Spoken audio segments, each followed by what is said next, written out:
These are problems that are common across the Anglosphere, and Australia is not immune to the use of law to try to silence and to chill speech. The cases that we fight typically involve hate speech laws or vilification laws. At the moment, we're representing a breastfeeding counsellor who's being pursued by a trans-identifying man because she has said that men cannot breastfeed.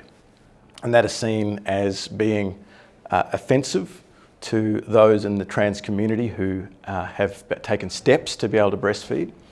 And this is used really to silence her from speaking up for the rights of women. This activist is the same person who got this, our client, Jasmine, kicked out of the Australian Breastfeeding Association for using such hateful terms as breastfeeding rather than chest feeding, mother rather than lactating parent. And it really is just one of those instances where the law is weaponized to shut down speech that is there but that is being used to protect women, to protect children. We have cases that we're running for Lyle Shelton.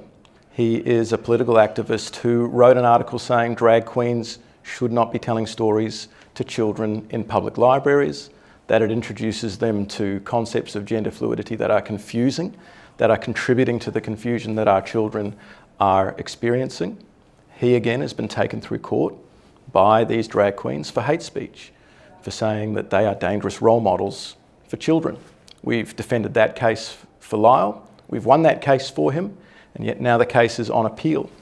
And in many of these cases, the process is the punishment.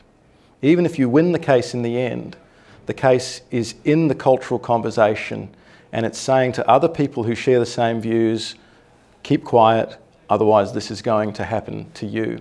And it's exactly these kinds of laws that are anti-religious freedom, anti-free speech, anti the free exchange of ideas, which J.D. Vance was addressing in his speech. And I think that there's simply so many cases happening now. So we talk about Europe, the US, Australia, 3 different continents, so many different cases that it takes an act of willful blindness and denial to claim that none of this is happening.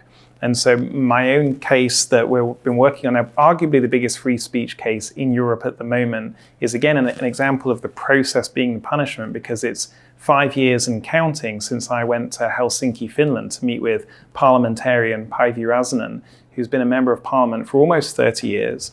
She's a former government minister, Minister of the Interior, and she was charged with hate speech for taking a picture of some Bible verses and posting it on social media. It happened when the church that she's a member of, her husband is a minister in that church. They became an official sponsor of a pride parade in Helsinki in 2019. And Päivi was concerned about her church sponsoring this, and so spoke out with a picture of some Bible verses. Very limited act of hers, but it was enough to get the attention of the police. And they then went back through almost 20 years of her speech in public life. They found a booklet that she wrote in 2004 on the Christian view of marriage and human sexuality, and they charged her for that as well.